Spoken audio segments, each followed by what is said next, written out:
Cerno, épisode 62.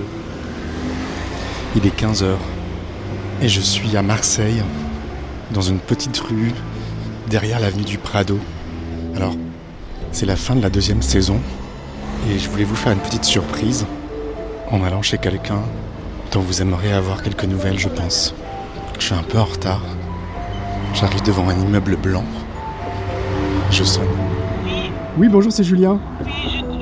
C'est quel étage? Ok. Tout cela nous fait peur. Oh, j'ai été belle.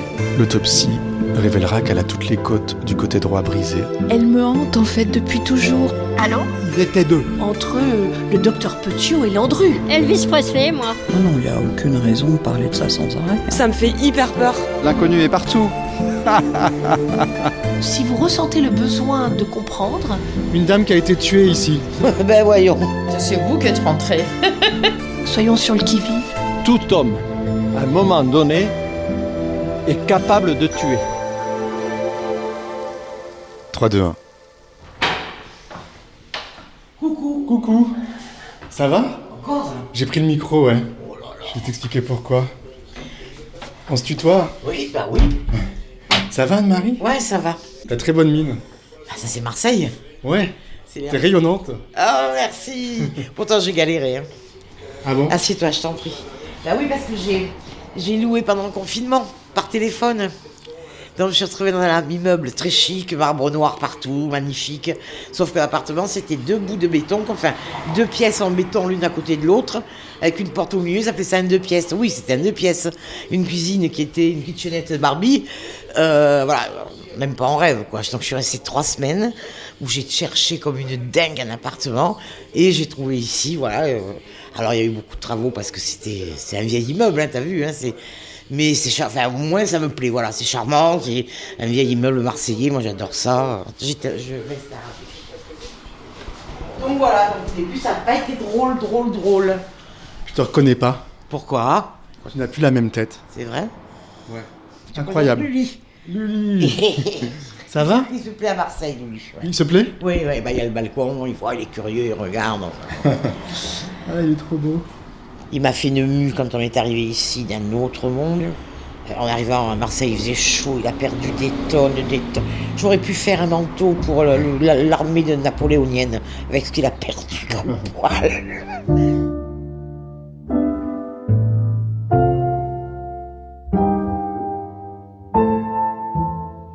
Tu veux boire quelque chose?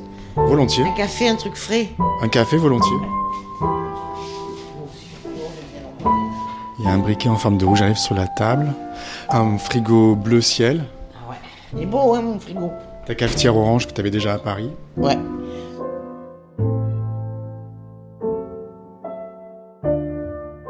Alors toi, quand je t'avais vu la dernière fois, t'avais les cheveux au carré, Ah bon? avec un serre-tête, il me semble, Ah oui. et des lunettes. Ah non, pas des lunettes de vue en tous les cas. J'ai été opéré de la myopie il y a au moins 3-4 ans. En tout cas, là, t'as les cheveux en pétard. Ouais, là j'ai les cheveux en pétard, ça c'est vrai, et ça me plaît bien. Et là, Ça te va super bien. Ouais, ils sont un peu longs là, ils tiennent plus trop droit, mais normalement ils tiennent un peu droit, ouais. Et t'as le sourire. Ouais. Et tu l'avais pas trop la dernière fois. C'est vrai? En fait, t'étais un peu angoissé. Bah ouf. Ouais, j'avais 66 ans. Et alors? Quitter sa vie, enfin sa ville, tous ses amis, la retraite, enfin c'est beaucoup, ça faisait beaucoup, c'était lourd à porter tout ça. Et du coup, ça va mieux financièrement à Marseille? Oui. Parce que le loyer est moins cher. La vie est moins chère. La vie est moins chère. Moi, mon vice, c'est quand même les fruits. Un jour, ma banquière m'avait dit, faites virer votre salaire chez le primeur, ça ira plus vite. Tu vois à quel point à Paris, parce que je peux pas m'en empêcher. Moi, les fruits de saison, assieds-toi. Et les légumes et les fruits de saison, c'est mon truc, quoi. Voilà. Et ici, hier, des pêches de Carpentras, elles valaient moins de 2 € le kilo. Alors, ton vice, c'est les fruits, et c'était le champagne aussi. Ah ouais, ça, ouais. Là, c'est le même prix ici. Mais bon, alors très bizarrement, les Marseillais, alors j'en bois parce que mes amis de Paris viennent et qu'on n'a pas changé nos habitudes, qu'on boit toujours du champagne. Mais les Marseillais en boivent pas, c'est pas leur truc. Qu'est-ce qu'ils boivent? Ils boivent de la bière, alors moi je déteste ça. Tu vois, je vais faire une crémaillère le mois prochain. Donc tu fumes pas toi? Non. Ça te dérange si je fume? Pas du tout. Et j'ai demandé ce que... Ah ben non, moi de la bière. Je lui ai dit, vous êtes sûr? Enfin, la bière, on ne boit pas, tu vois. Et du champagne? Non, pas trop. Du pastis. Je dis, ben si je faisais une soupe de champagne. Ah ben ça, on ne connaît pas. Bon ben voilà, donc je vais faire un punch à la con, je sais pas quoi, au citron ou au coco ou je sais pas quoi. Et puis une soupe de champagne, parce que moi j'adore ça. C'est quoi une soupe de champagne? Alors il y a du champagne, il y a du triple sec dedans. Et puis de la vanille. Je crois qu'il y a de l'anis étoilé. Donc en fait, en gros, c'est du champagne avec une liqueur un peu sucrée, quoi. Avec des tranches de rondelles, des rondelles d'orange, c'est assez joli. Enfin, tu vois, dans un gros bocal à poisson, là. T'as trouvé des amis? Mais j'en avais des amis. Je savais pas, mais des amis qu'on voit 2 fois par an, on ne sait pas si on va les voir 1 fois par semaine. Attention que je crasse pas la vie. Eh ben si, on se voit souvent. J'ai déjà fait des dîners, ça a commencé. Moi, j'ai été invité souvent. Donc voilà. Donc oui, la chaîne continue. Mes amis parisiens, c'est vrai que j'étais partie habiter à Roubaix, peut-être ou à Valenciennes, ils seraient peut-être pas venus aussi souvent, mais ils sont déjà venus. Enfin, tu vois, voilà. Donc ça va, quoi. D'accord. Donc c'est qui tes amis à Marseille? Pardon? C'est qui tes amis à Marseille? Alors, mon ami qui habite à Marseille, c'est mon ami d'enfance. On s'est connus en 68, pas hier. Hein. Voilà, donc ça c'est Edwige. Edwige a une grande amie qu'elle a connue à l'aéroport, parce que Edwige travaillait à Marignane. Manu, qui est très très sympa, que je suis allée à New York avec elle. Enfin, donc voilà, c'est vraiment une fille chouette. Et puis, à La Ciotat, il y a la nana qui m'a vendu Luli. C'est devenu une amie, vraiment. Donc voilà, donc il y a Karine, son mari, qui est un mec très chouette, vraiment un mec chouette. Puis c'est tout, mais voilà, j'arrive, je peux pas connaître tout Marseille non plus. C'est vrai qu'à Paris, j'avais beaucoup d'amis, ça c'est sûr. Est-ce que tu connais la solitude? Non. Alors la solitude, ça dépend comment ce que tu entends. Moi, j'aime vivre seul. Ouais. J'aime vivre seul. Mais je ne vis pas ça en tant que solitude. Donc ça veut dire que tu ne souffres pas de la solitude? Ah non, jamais. Non, c'est une liberté pour moi de vivre seul, vraiment. C'est de pouvoir se faire un œuf au plat à minuit et que ça sente le graillon dans la maison, sans déranger personne, quoi, à la limite. Je dis ça comme je dirais autre chose, mais c'est pareil, quoi. C'est se lever un matin et pas avoir envie de se laver que le soir et traîner en t-shirt pourri toute la journée sur un canapé. Et alors, ça gêne personne, voilà. Donc, être seul, c'est aussi être libre. Mais après, j'aime avoir des amis, j'aime faire des dîners, je suis une fille sociable, une nana sociable, je crois. Là, au-dessus de la télé, il y a une étagère avec une photo de Didier. Avec? Une photo de Didier. Ouais. Devant les montagnes rocheuses. Ah ouais. Sur la côte ouest. Vous étiez parti aux États-Unis? Ouais. Donc il trône en fait dans ta pièce. Un peu. Il est avec toi. Oui, mais en revanche, ces photos-là, elles étaient déjà au mur avant qu'il ne meure. J'en ai jamais rajouté depuis sa mort. Tu voulais pas ça? Ah non, je voulais pas que la maison soit un mausolée, non. Ce cadre était déjà comme ça avant. C'était au moins 2 ans avant ou 3 ans avant qu'on est parti sur la côte ouest. Voilà, ces photos qui sont là-bas aussi dans le cadre, c'est pareil. C'est qui? Il y a mes parents, ma petite sœur et Didier et moi. Je peux voir? Donc ça, c'était les 100 ans de la tour... Attends, la tour Eiffel, elle était 1890... C'est les 100 ans... Bah oui, je t'ai marqué dessus en plus. Voilà, les 100 ans de la tour Eiffel, donc c'était en 89. On voit Didier qui sourit. Voilà. Il était malade? Non, pas encore, là, 89, non. Là, oui. Là, à droite, c'est vous. Ouais, là, oui. Là, c'était l'hiver avant. Ça devait être 7-8 mois avant qu'il ne meure. Il t'enlace, en fait. Voilà, ouais. Il était blotti contre lui. Ben ouais. Et tu souris pas. Et lui non plus. Non, c'est vrai. Non, on devait savoir que c'était, je sais pas. Et ça, le cadre, quelle horreur. Et là-haut, c'est tes parents? Ça, c'est ta mère? Oui. Blonde. Elle est en fait, moi je l'ai jamais connue, rousse. Mais il paraît qu'elle était rousse rouquine. Et comme c'était une rouquine, elle s'est jamais mise au soleil parce qu'elle prenait des coups de soleil. T'es belle, hein? C'est vrai qu'elle était très peu ridée. Elle avait des yeux verts. On ne voit pas sur la photo là, mais elle avait des yeux verts. Alors que mon père avait des yeux bleus, tombés à la renverse. Un jour à la plage, quand même, il y a une nana qui est venue. Heureusement que ma mère n'était pas là. Elle était justement la mère de ma cousine de Paris. La nana lui dit, si vous me faites un enfant avec les mêmes yeux que vous, en parlant de moi ou votre petite fille, c'est quand vous voulez. Enfin, en 50, si j'avais 2 ans, 53, 55, c'était... Ma mère aurait été là, je crois qu'elle l'a décapité, la nana. Mais bon, mais il avait des yeux que tu te retournais sur lui dans la rue, sur ses yeux. Ouais. Il n'avait pas les yeux bleus de tout le monde, il avait autre chose.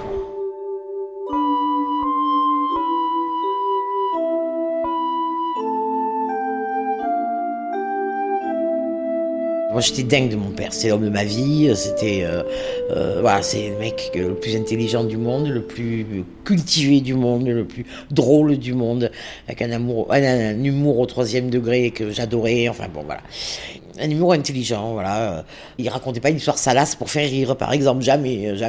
C'est pas son truc. Mais il racontait une histoire drôle qui était vraiment drôle, par exemple. En fait, t'as dû être, j'imagine, rassuré très tôt. Grâce à ce Oui. papa. Ça, c'est sûr. Ça, c'est sûr et certain. Pour partir dans la vie, c'est précieux. Oui, et puis ma mère était tellement différente. Ma mère était très bourge. Donc, elle m'a aussi donné des outils pour être à l'aise dans la vie, il faut être honnête. T'as un côté bourgeois aussi. C'est ma mère, ça. Ma mère, elle nous est mangé sur une table dans la cuisine rectangulaire. Ma sœur et moi à chaque bout. Elle, au milieu, on aurait dit qu'elle regardait un match de tennis. Parce qu'elle nous regardait manger. Et elle faisait comme ça. Tout le repas. Donc il fallait manger une pêche avec un couteau, une fourchette, il fallait, on pouvait pas, la première fois que j'ai croqué dans une pêche, je dois avoir 16 ou 17 ans, j'étais avec mon amie Edwige, dans un verger, et on en parlait il y a pas longtemps. Elle me dit, tu te rappelles la première fois que t'as croqué dans une, ah bah je dis, oui je me rappelle, c'était à tel endroit, elle me dit, ouais, exactement, oui j'ai été élevée un peu, oui, vraiment. Donc t'as été tenu. Ouais, jusqu'au moment où je me suis rebellée par rapport à ma mère.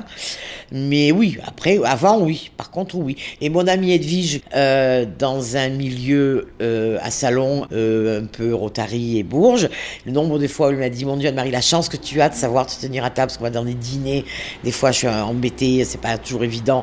Moi, les codes, je les ai, ils sont en moi. C'est ça que je veux dire. Moi, je mange seule, je me mets une nappe et si je mange 3 plats, enfin 3 trucs, je prends 3 assiettes différentes. Je me change les couverts. Je suis seule, c'est pas pour la galerie, mais c'est en moi. Parce que j'ai été élevée comme ça. Donc, je pense que oui, ça c'est un plus que ma mère nous a offert. Ça, j'en suis sûre et certaine. Oui, ce côté-là, oui. Voilà, l'éducation et...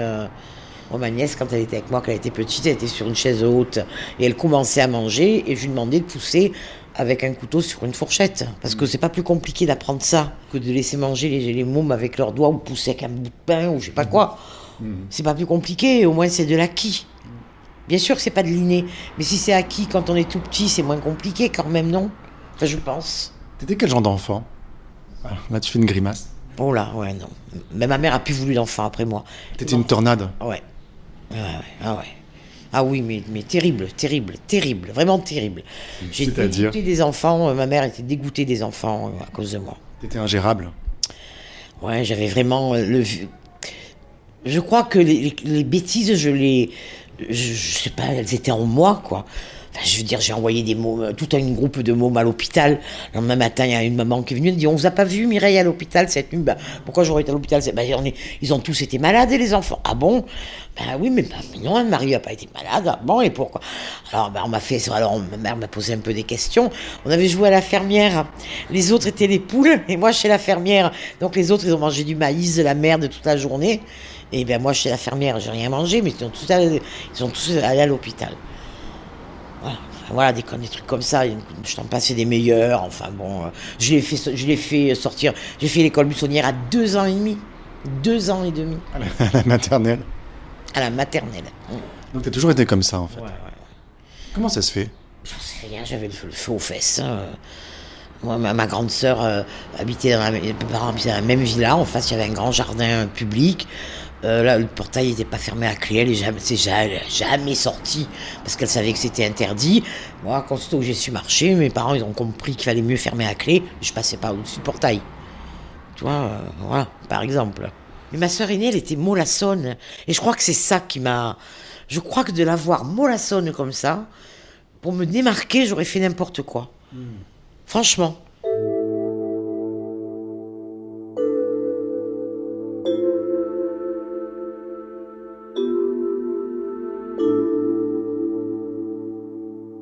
Tu fais quoi de tes journées à Marseille? Tu vas à la mer? J'y suis allée 2 fois. Parce qu'on m'avait dit qu'il n'y avait pas de plage privée à Marseille. Moi, une plage avec les mômes, les ballons, les machins et sur le sable, non, c'est pas pour moi. Voilà, c'est comme ça. C'est pas du snobisme, c'est juste du confort. Voilà. Et donc, on m'a dit, mais non, à Marseille, il n'y a pas de plage privée. Enfin, bon, okay. Je me suis renseigné, bien sûr qu'il y a des plages privées à Marseille. En plus, à des prix, à des tarifs, même pas la moitié de ce que on paye à Saint-Trope ou à Cannes, ou voilà. C'est pas compliqué, 18 €. Le matelas et le parasol pour la journée. Ok, voilà.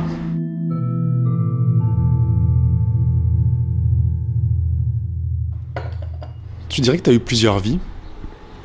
Bah oui, comme tout le monde, non? Une vie, c'est des tranches de vie, mais qui de toute façon te laissent toujours quelque chose. Je pense qu'à Marseille, je vais pas devenir une vraie Marseillaise et puis du tout une Parisienne. C'est pas possible ça, parce que j'aurais toujours effectivement envie d'aller à la grande épicerie du Bon Marché et que ça m'énerve. Avant il y avait la Fayette Gourmet, il y est plus à Marseille. Ça m'agace. Bah, je te dis ça comme voilà. Ou alors voir, je sais pas, une comédie musicale, ça va m'énerver quand je vais voir qu'il y a un truc sympa qui passe à Mogador. Ça va m'agacer. Mais voilà, mais c'est comme ça, c'est comme ça. Et si je peux y aller, ben, j'irai. Alors du coup, qu'est-ce qu'elle t'a appris toute cette vie? Que rien n'est compliqué. Si tu dis les choses clairement et franchement, rien n'est compliqué. Je pense que les coups tordus, les trucs, ça emboucane la vie, ça. Tu vois, ça c'est un mot provençal. Ça pollue. Ouais, exactement, exactement. Enfin, rien n'est compliqué. Bien sûr, là, le petit ami du mec qui me fait les travaux vient d'apprendre qu'il a un cancer au poumon. Bon, ben oui, c'est compliqué. Voilà, il y a des choses compliquées. La maladie est compliquée. La mort, quand elle arrive avant 80 balais, c'est toujours compliqué pour la famille. Ou 70, je sais pas, enfin, peu importe. Une mort anormale, c'est toujours compliqué. Après, je te dis, il y a des choses dans le monde qui sont compliquées. Je suis pas non plus un bisounours. Il y a des choses qui me prennent aux tripes, vraiment. Et ça m'emmerde, en vrai. Ça me pollue beaucoup, ça. Les choses que je n'arrive pas à comprendre. Comment est-ce qu'on peut juger quelqu'un, par exemple, à la couleur de sa peau, à sa religion? Alors ça me dépasse. Bon, je suis désolée, une copine qui a vécu pendant quelque temps avec une espèce de raciste, de colonialiste, enfin bon, je l'ai vu une fois, le mec, puis je l'ai plus vu. Et tu lui as dit ces 4 vérités? Ah non, pas à lui. Ma copine, le soir, je suis arrivée chez moi, j'étais allée dîner chez elle. Il est venu me prendre en bas de chez moi. Dans la voiture, il a fait une réflexion qui voulait tout dire. Qu'est-ce qu'il a dit? On a croisé une voiture, porte de Champéret, c'était embouteillé. On a croisé une bagnole, une belle voiture de... Moi, je connais pas les voitures, hein, mais apparemment une voiture qui coûtait sûrement très cher. Et avec un arabe au volant. Et il a dit à sa sœur qui était à côté de lui, encore cette voiture-là, tu sais avec quoi elle a été payée quand même, hein. Mais sur un ton vraiment de voilà, comme si un petit arabe ne peut pas avoir les moyens, qu'est-ce qu'il en sait? Peut-être que le mec il avait une start-up et qu'il était bourré de fric, peut-être que la voiture on l'avait prêtée, peut-être qu'on ne sait pas. Mais en tous les cas, voilà, pour lui c'était évident. C'était soit un dealer, soit voilà. Et donc ça m'a pas plu. Et le soir quand je suis rentrée chez moi, je dis écoute Carole, je t'adore vraiment, c'est une fille que j'ai connue le jour où je suis arrivée à Paris, le hasard. Je dis écoute, voilà, ton mec ne me convient mais vraiment pas du tout, donc je te verrai sans lui, tu viendras dîner à la maison quand tu veux. Et c'est vrai que ça quand même, ça nous a beaucoup éloignés. Puis après elle s'en est séparée et puis voilà, mais moi ça je peux pas, je ne peux pas, ça c'est plus fort que moi. Voilà, alors, je suis pas raciste, oui, je suis raciste envers ces gens-là, je le reconnais. Un jour, des amis m'ont appelé, m'ont dit est-ce qu'on peut amener quelqu'un avec nous? Bien sûr, dîner à la maison. On a bu l'apéro, on est passé à table entre l'entrée et le plat. T'as vu comment c'était fait à la maison? J'étais dans la cuisine. J'ai entendu le mec qui tenait les propos, qui disait qu'il votait Front National. Enfin bon, je me suis sortie de ma cuisine. J'ai dit tu te lèves, t'es gentil, tu prends ta veste et au revoir et merci. Voilà. Il est parti? Oui, sur le ton que je lui ai dit, il a compris qu'il n'avait pas le choix. Hein. Je suis désolée. Hein. Voilà, c'est comme ça. Je suis comme ça, j'allais pas passer la soirée à me mettre la rate au courbouillon pour nourrir cet abruti quand même. Non, il y a des limites. Et mes amis ont été confus, ils savaient pas. Quand on sait pas, si on écoute les gens, on comprend quand même. Non? Je sais pas, il me semble. Après, moi je préfère être comme ça et puis les gens savent à qui ils ont affaire. Voilà. Il est mignon ce petit appartement, qu'est-ce que t'en penses? Ouais, il est super. Ah, il est mignon. On y est bien. Voilà, moi je me suis senti bien tout de suite. C'est fou hein quand même. Je suis bien ici. Voilà, moi ce que j'ai pas envie c'est de... Donc bon voilà, j'ai envie de vivre bien. J'ai pas envie de finir dans un EHPAD, ça c'est niette. Ni encore moins dans un hôpital, voilà. Là c'est clair. C'est-à-dire que tu envisages le suicide à un moment? Oui, bien sûr. Ouais, je veux choisir. Ah oui. Ouais, oui. Oui.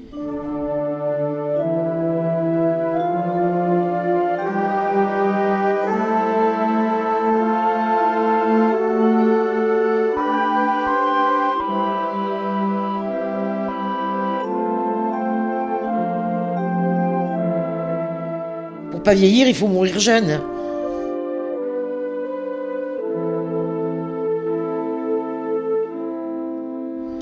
Qu'est-ce que tu voudrais leur dire à mes auditeurs? C'est une question pénible. Oui et non. Oui et non. Parce que finalement, la vie est simple quand on est cash. La vie, elle peut être simple. Mais si on n'est pas tordu, si on n'a pas l'esprit tordu, si on n'a pas la culture du mensonge, la culture du vice, enfin du vice intellectuel j'entends, hein, voilà. Il faut se rendre la vie simple, parce qu'elle peut l'être, vraiment. Je crois que c'est ça le secret. Moi, bien sûr que quand j'étais petite, je me faisais des nœuds au cerveau, comme tout le monde. Mais il faut... qu'est-ce que c'est bon quand ça passe, ça? Voilà. Qu'est-ce que c'est bon.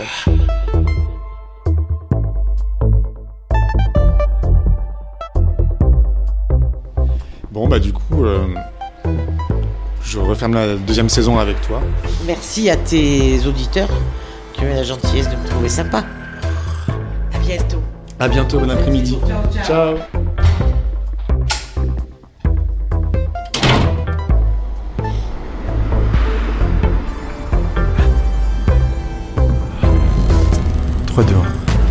Je suis dans un train. Je parle tout doucement dans mon micro parce que tout le monde peut m'entendre dans le wagon. Alors avant de vous expliquer ce que je fais dans ce train, j'ai 2 ou 3 choses à vous révéler.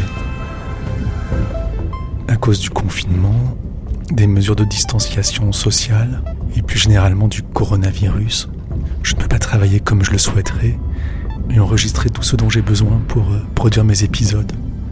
Cerno va donc changer de rythme dès le mois de janvier et probablement jusqu'à la fin de la crise sanitaire. Donc à partir du 17 janvier, il n'y aura plus qu'un épisode par mois, sans doute un peu plus long que les épisodes habituels.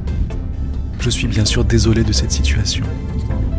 Mais l'aventure continuera malgré tout pour les abonnés au Patreon, qui recevront chaque semaine, dans leur messagerie, un épisode bonus qui les fera entrer dans les coulisses de l'enquête. Des interviews que j'ai pas montées, par exemple, des explications sur ma méthode de travail, des reportages qui ne se sont pas passés comme je l'avais prévu, et des portraits inédits. Et même les nouvelles saisons de mon podcast Super Héros en avant-première. Rendez-vous donc le 17 janvier pour l'épisode 63. N'oubliez surtout pas de vous abonner à Cerno sur votre appli ou de m'écrire un mail à cernopodcast@gmail.com pour qu'on garde le contact. Maintenant, qu'est-ce que je fais dans ce train? Je me rends dans une petite ville dont je ne vous donnerai jamais le nom pour tourner l'épisode 63 qui sera donc diffusé le 17 janvier. Et aux abords de cette ville, le long d'un fleuve, un auditeur du podcast va faire son jogging toutes les semaines. Il passe chaque dimanche devant une petite maison abandonnée où un homme vit avec des chiens et des chats. Et on lui aurait dit que c'est dans cette maison qu'habiterait le tueur des vieilles dames. Si vous ressentez le besoin de comprendre, Ne laissez pas traîner, il faut aller au bout. À suivre.